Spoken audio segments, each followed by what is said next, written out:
नमस्कार, स्वागत है आप सभी का एवन टीवी में। मैं हूं आपके साथ उमंग माथुर और आप देख रहे हैं एवन उत्तर प्रदेश बुलेटिन की शुरुआत करेंगे, लेकिन आइए पहले नजर डालते हैं इस वक्त की हेडलाइंस पर। राजधानी लखनऊ में भाजपा का सामाजिक प्रतिनिधि सम्मेलन आयोजित। पिछड़ा वर्ग की ओर से किया गया था आयोजन। मुख्यमंत्री योगी आदित्यनाथ ने सम्मेलन में की शिरकत, कार्यकर्ताओं को किया संबोधित।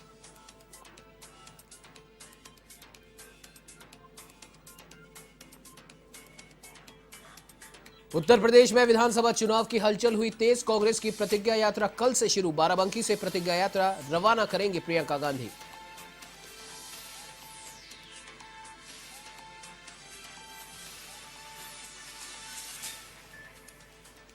उत्तर प्रदेश के जौनपुर में बड़ा हादसा। भरभरा कर गिरा 2 मंजिला कच्चा मकान। एक ही परिवार के 5 लोगों की दबने से मौत, कई लोगों की हालत नाजुक।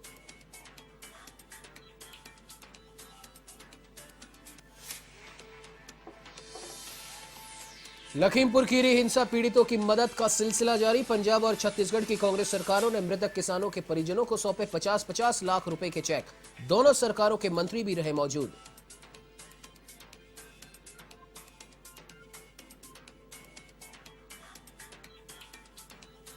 उत्तर प्रदेश में टूटा बारिश का रिकॉर्ड। अक्टूबर महीने में गंगा का जल स्तर 10 साल में सबसे ज्यादा। अमरोहा और लखीमपुर खीरी में नदियों ने मचाई तबाही।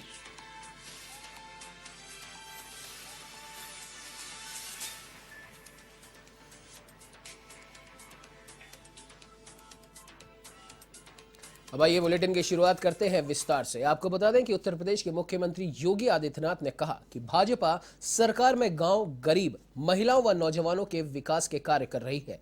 कश्मीर से अनुच्छेद 370 हटाकर आतंकवाद के ताबूत में अंतिम कील ठोक दी गई और ये सब भाजपा सरकार में हुआ है। उन्होंने कहा कि सपा सरकार में हिंदुओं पर गोलियां चलाई जाती थी, आतंकवादियों के ऊपर लगे मुकदमे हटाए जाते थे, उनकी आरती उतारी जाती थी, पर अब उनका सफाया किया जा रहा है और ये भाजपा और दूसरी सरकारों में बुनियादी फर्क है।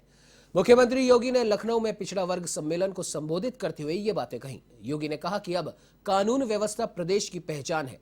पहले प्रदेश की पहचान दंगों से होती थी, गरीबों की जमीनें छीन ली जाती थी, पर अब माफियाओं को पता है अगर किसी भी गरीब की जमीन छीनी तो सरकार का बुलडोजर उनकी छाती पर चढ़ जाएगा। भाजपा की सरकार होने से किसी की हिम्मत नहीं है कि वो दंगा करवा सके। गांव गांव में जाकर के अलग जगाने की आवश्यकता है, बताने की आवश्यकता है कि 2022 में भारतीय जनता पार्टी की सरकार क्यों आवश्यक है। क्योंकि भारतीय जनता पार्टी की सरकार रहेगी, प्रदेश में कोई दंगा करने का दुस्साहस नहीं कर पाएगा। कोई गुंडा, कोई माफिया, कोई पेशेवर अपराधी जबरन किसी गरीब की, किसी किसान की, किसी व्यापारी की संपत्ति पर कब्जा करने का दुस्साहस नहीं कर पाएगा। अगर करेगा तो उसकी छाती पर प्रदेश सरकार का बुलडोजर चलता हुआ दिखाई देगा। और नहीं तो भाइयों बहनों, इससे पहले क्या होता था? मऊ का दंगा आप भूले नहीं होंगे 2005 का। कैसे भरत मिलाप के दिन वहां पर व्यापक दंगे हुए थे, एफआईआर तक दर्ज नहीं हुई थी। आजमगढ़ में 2007 में आपने देखा होगा, अजीत राय की नेशनल पीजी कॉलेज में, सिबली नेशनल पीजी कॉलेज में कैसे निर्मम हत्या हो गई थी। उसने केवल एक बात कही थी, अजीत राय ने एक बात कही थी, उसने कहा था वंदे मातरम होना चाहिए। अरे वंदे मातरम भारत का राष्ट्रगीत है, जिस गीत को गाते गाते भारत के क्रांतिकारी फांसी के फंदे पर झूमते थे। अगर स्वतंत्र भारत में उस गीत को गाने पर कोई सरकार और कोई संगठन या कोई संस्था रोक लगाती है, उसको उखाड़ फेंक देना चाहिए। लेकिन आजमगढ़ में वंदे मातरम नहीं गाने दिया था। अजीत राय की हत्या कर दी गई थी कॉलेज के अंदर। मऊ के दंगे के समय भी मऊ के लोगों को न्याय दिलाने के लिए मैं ही गया था और अजीत राय के परिवार को भी न्याय दिलाने के लिए मुझे ही जाना पड़ा था। तो वहीं मुख्यमंत्री योगी आदित्यनाथ ने लखनऊ में संघ कार्यालय पहुंचकर आरएसएस प्रमुख मोहन भागवत से मुलाकात की।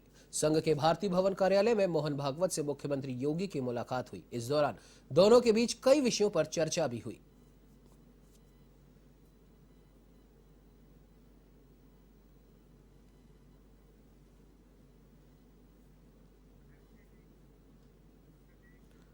तो वहीं उत्तर प्रदेश विधानसभा चुनाव के लिए अपने अभियान को धार देने के लिए कांग्रेस कल से प्रतिज्ञा यात्रा शुरू करेगी।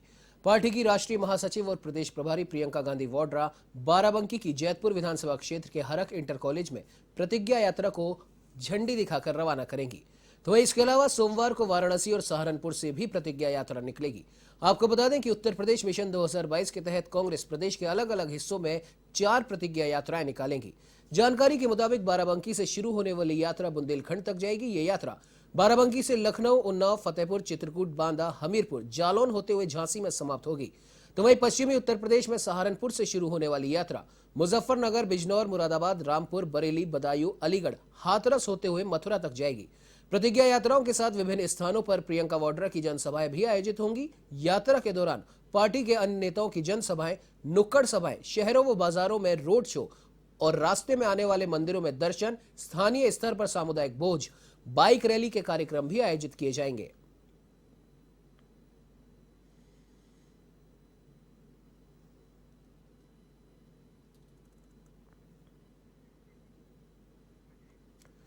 उत्तर प्रदेश में अब चुनावी संग्राम छिड़ा हुआ है। नेताओं के दौरे हो रहे हैं, लेकिन कभी कभार ऐसे पल भी आ जाते हैं जब दो नेता चुनावी अदावत छोड़कर सामान्य चर्चा करते दिखाई देते हैं। जी हां, उत्तर प्रदेश चुनाव में सक्रिय दो आला नेता अखिलेश यादव और प्रियंका वाड्रा की अचानक से दिल्ली से लखनऊ आ रही फ्लाइट में मुलाकात हुई। इस दौरान दोनों नेताओं ने एक दूसरे का अभिवादन किया और थोड़ी देर बातचीत भी की।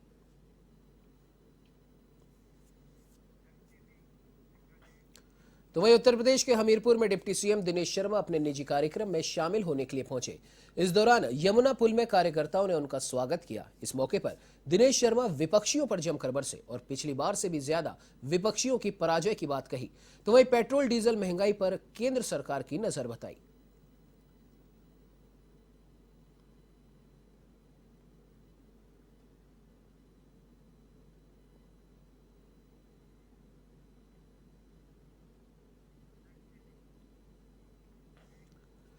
जल शक्ति और सिंचाई मंत्री महेंद्र सिंह ने लखीमपुर खीरी के बाढ़ प्रभावित इलाकों का दौरा किया। तो वहीं दौरे के बाद उन्होंने पत्रकारों से मुखातिब होते हुए कहा कि भारी बारिश और बाढ़ से जिन किसानों को नुकसान हुआ है उन्हें सरकार उचित मुआवजा देगी।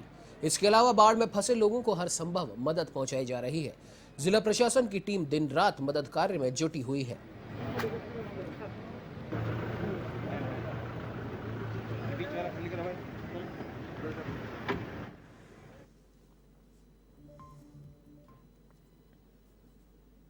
शारदा में आया और घाघरा में आया है, जिसके कारण से हमारे कई जिले प्रभावित हुए हैं। आदरणीय मुख्यमंत्री जी के निर्देशानुसार आज मैं लखीमपुर में आया हूं। मैंने एरियल सर्वे के माध्यम से पलिया से लेकर के और धौरारा तक सभी चीज़ों को, गाँवों को देखा है। बहुत सारे गांव हमारे चारों तरफ से पानी से घिर गए हैं। कुछ गाँवों में पानी गाँव के अंदर चला गया है, कुछ घरों में पानी चला गया है। प्रशासन ने बहुत अच्छा काम किया है। पूरी तरीके से प्रशासन यहाँ पर लगा हुआ है। एनडीआरएफ की टीम, एसडीआरएफ की टीम, एसएसबी की टीम, पीएसी की टीम और हमारे रैपिड एक्शन फोर्स की टीम, सब लोग मिल करके और जिला प्रशासन के सभी अंतर विभागीय समन्वय बना करके लोग काम कर रहे हैं। 80 नावें लगी हुई हैं, 16 मोटर बोट लगे हुए हैं। वायुसेना के हेलीकॉप्टर के द्वारा रेस्क्यू किया गया, लोगों को तत्काल बचाया गया है। 5,47,226 क्यूसेक पानी जो डिस्चार्ज शारदा में हुआ है और 4,91,000 क्यूसेक डिस्चार्ज हमारे घाघरा में हुआ है, जिसके कारण से 300 गांव में पानी गया है। सभी गांव में भोजन का पैकेट पहुंचे, दवाई की व्यवस्था हो, पशुओं के लिए चारे की व्यवस्था हो, छिड़काव हो। इन सब चीज़ों के लिए आज हम लोगों ने यहाँ पर एक बृहद बैठक किया है। हमारे लखनऊ के कमिश्नर, राहत आयुक्त और हमारे एनसीडीपी, हम सब लोग आज यहाँ पर हैं। एक एक बिंदु पर हम लोगों ने विस्तार से चर्चा किया है। हमारे सभी आदरणीय विधायकगण भी यहाँ पर उपस्थित हैं और विधायकों ने भी रात दिन लग करके अच्छे से काम कर रहे हैं। जनता के साथ पूरी तरीके से खड़े हैं। हम लोगों ने तय किया है कि अब तक 1 लाख भोजन पैकेट बढ़ चुका है, लेकिन भोजन पैकेट की कोई कमी ना होने पाए, इसके लिए नावों के द्वारा पानी भी तेजी के साथ घट रहा है। हम तो वहीं आपको बता दें कि लखीमपुर खीरी में हिंसा मामले में राजनीति अभी भी जारी है। विभिन्न राज्यों की सरकारों द्वारा मृतक किसानों के परिवारों को आर्थिक सहायता राशि दी जा रही है। पंजाब और छत्तीसगढ़ की सरकार द्वारा परिजनों को 50-50 लाख रुपए की आर्थिक सहायता के तौर पर दिए गए हैं। ये धनराशि छत्तीसगढ़ के मंत्री शिव डहरिया और पंजाब के मंत्री रणदीप सिंह नाभा ने प्रदान की है।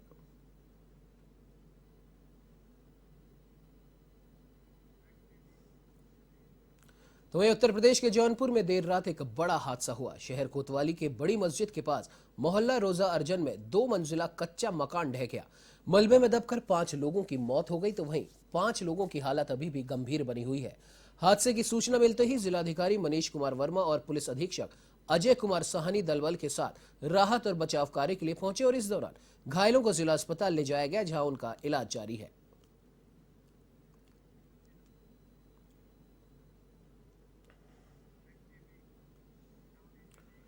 तो वहीं महाराजगंज ब्लॉक के ग्राम पंचायत फतेहपुर में मनरेगा में हुए फर्जी भुगतान को लेकर पीड़ित ने मुख्य विकास अधिकारी से शिकायत की है। आपको बता दें कि फतेहपुर निवासी ब्रजेश सिंह ने मुख्य विकास अधिकारी को शिकायत में बताया कि भूमधरी की जमीन पर ग्राम प्रधान और सचिव ने फर्जी तरीके से भुगतान करा लिया।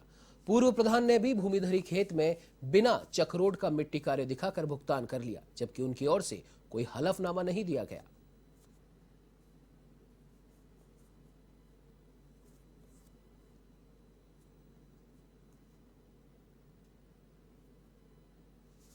हमारे गांव में जो हमारे पूर्व प्रधान हैं, प्रधान का नाम तो बेबी है, उनके पति का नाम राजमणि। अच्छा। वो हमारे खेत में जो 13 नंबर चक है, हमारा कई लोग का सम्मिलित में है। जी। वहाँ न नाली है, न चक्रोट है, न जीएस है, न बंजर है, कुछ नहीं है। हाँ। वहाँ पे फर्जी तरीके से प्रधान मिट्टी कार्य दिखाकर पैसा निकाल बीडीओ साहब को दिए हैं और मुख्यमंत्री पोर्टल पे भी। मुख्यमंत्री पोर्टल। ठीक। तो वहीं लखीमपुर खीरी जिले में धान की खरीद न होने को लेकर किसानों ने प्रदर्शन किया। इससे नाराज किसानों ने धान के ढेर में आग लगा दी। धान नहीं बिकने से किसानों में आक्रोश है। इस दौरान किसान द्वारा धान के ढेर में आग लगाते वीडियो भी वायरल हो रहा है। मामला मोहम्मदी में स्थित मंडी का बताया जा रहा है और आपको बता दें कि कई दिनों तक धान की खरीद नहीं हो पा रही है।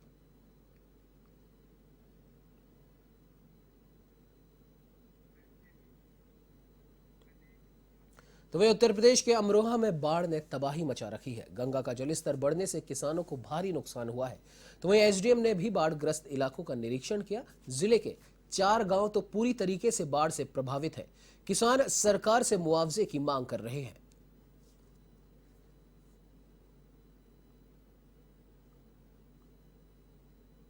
राजस्थान में शाहजहांपुर छात, वहाँ पर बाढ़ नियंत्रण खंड द्वारा बांध बनाए गए थे, लेकिन 250 से 300 मीटर का एक एरिया ऐसा था जो बाढ़ खंड के लोगों ने बताया कि साहब यहाँ जमीन एक्विजिशन न होने के कारण बांध नहीं बन सका। बट लोगों ने अपने स्तर से वहाँ मिट्टी लगा करके पानी की रोकथाम की हुई थी। चूंकि अगली बार ज्यादा पानी आ गया तो उस मिट्टी को पानी में बहा दिया। उससे जो हमारा शाहजहांपुर छात है, बस्तूरा रानी है, कई उस साइड के गाँव हैं, 8-10 गाँव, उनके खेतों में पानी भर गया। बट ये पानी अच्छी बात है खेतों से होता हुआ बाहर नाले में जा रहा है। संभावना है कि ये जैसे ऊपर से प्रवाह कम होगा, ये पानी नीचे उतर जाएगा। तो वहीं उत्तर प्रदेश के लखीमपुर खीरी में इन दिनों सभी नदियां उफान पर हैं। इसी बीच उफान पर आई शारदा और घाघरा नदी ने क्षेत्र में तबाही मचा रखी है। तो वहीं निघासन तहसील के रानीगंज के पास शारदा नदी के तेज बहाव से सड़क तक कट गई है। तो वहीं दर्जनों गांवों के ग्रामीणों का संपर्क दूसरी जगह से टूट गया। फिलहाल प्रशासन की ओर से लोगों को सुरक्षित स्थानों पर पहुंचाने का सिलसिला जारी है। इधर नेशनल हाईवे पर भी बाढ़ का पानी पहुंचने लगा है और साथ ही दिल्ली असम रोड पर 3 फीट पानी की चादर बहने लगी है, जिससे लखीमपुर से बहराइच का रास्ता बाधित हो गया है।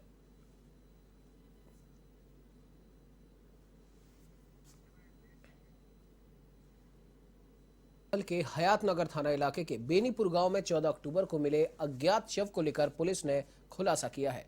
पुलिस के मुताबिक बिहार के छपरा जिले के एक गांव के रहने वाले अंकज राम का यह शव था। इस मामले में पुलिस ने हत्या के आरोप में 2 लोगों को गिरफ्तार भी किया है। मामला प्रेम प्रसंग से जुड़ा है। पुलिस के मुताबिक मृतक अंकज राम का एक लड़की से अफेयर चल रहा था। दोनों शादी भी करना चाहते थे, लेकिन दोनों अलग अलग धर्म के होने के कारण लड़की के परिजनों को यह रिश्ता मंजूर नहीं था। इसके चलते लड़की के फूफा और दामाद ने अंकज राम की हत्या कर दी। पुलिस हत्यारों की तलाश में जुटी है। हयातनगर थाने के अंतर्गत वंश गोपाल मंदिर के पास में 14 अक्टूबर को एक अज्ञात युवक का शव बरामद हुआ था, जिसका गला कटा हुआ था। इस पर पुलिस के द्वारा 302 के अंतर्गत अभियोग पंजीकृत किया गया। इसकी जांच शुरू की गई तो ये एक अंतर्राज्यीय घटना का होना पाया गया। इसमें इस अज्ञात युवक की पहचान अंकज राम पुत्र चंचल राम निवासी तड़वा ओजिया थाना कोपा जिला छपरा बिहार के रूप में की गई। तत्पश्चात इसमें जब टीमों को रवाना करके और डिटेल में इन्वेस्टिगेशन की गई तो आज एक अभियुक्त जिसका नाम वसीम, ये मगनपुर थाना हजरतनगर गढ़ी का रहने वाला है, ये हयातनगर पुलिस ने गिरफ्तार किया है तथा इसका एक सहयोगी जो इसका ससुर है अनीस, इसको सीवान पुलिस के द्वारा गिरफ्तार किया गया है। अब खबर उत्तर प्रदेश के जालौन से है, जहां आपको बता दें कि किसानों पर दोहरी मार पड़ी है। एक तरफ तो बारिश का कहर टूटा है तो दूसरी तरफ खाद की कमी ने किसानों की कमर तोड़कर रख दी है। कौच में खाद की किल्लत इस कदर है कि किसान खाद बिक्री केंद्रों के बाहर खाद खरीदने के लिए कतारों में खड़े हैं। किसान यूरिया और डीएपी खाद की किल्लत से परेशान है। अभी गेहूं, आलू, बेजर, लाही, चना और मटर में खाद के इस्तेमाल का समय है, लेकिन किसानों को उनकी आवश्यकता के हिसाब से खाद उपलब्ध नहीं हो पा रही, जिससे उनकी फसल पर प्रतिकूल प्रभाव पड़ने की आशंका है। तो वही जुझारपुरा सहकारी समिति लिमिटेड पर करीब 500 किसान खाद लेने के लिए खड़े नजर आए। इन किसानों ने चहेतों को खाद वितरण करने का आरोप भी लगाया।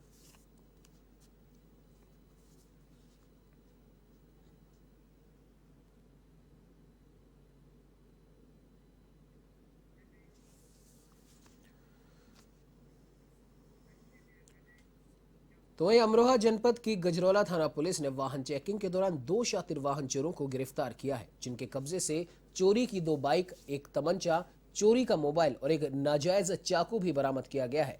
सीओ धनोरा ने प्रेस वार्ता कर बताया कि दोनों गिरफ्तार अभियुक्त शातिर चोर हैं, अपने मौज और शौक के लिए चोरी करते हैं। इन दोनों अभियुक्तों का पिछला इतिहास भी खंगाला जा रहा है।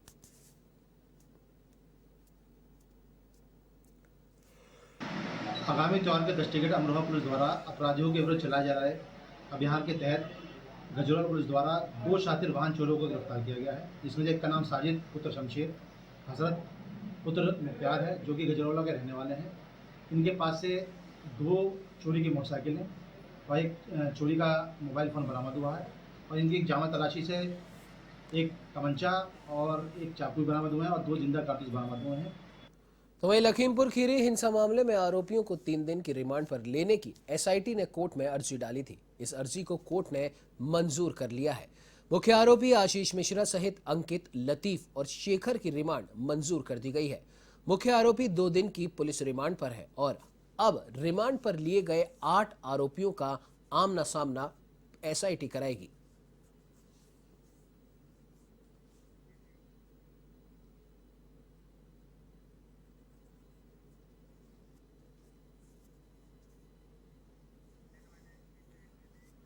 तो ये अयोध्या में अटेवा पेंशन बचाओ मंच के द्वारा एनपीसी निजीकरण भारत छोड़ो की पदयात्रा गांधी पार्क से शुरू होकर रिकाबगंज चौराहे पर पहुंची।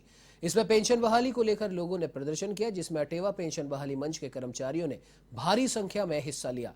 पदयात्रा में सैकड़ों की संख्या में महिलाएं भी शामिल हुई। आपको बता दें कि पुरानी पेंशन की बहाली को लेकर कर्मचारियों ने जमकर प्रदर्शन किया।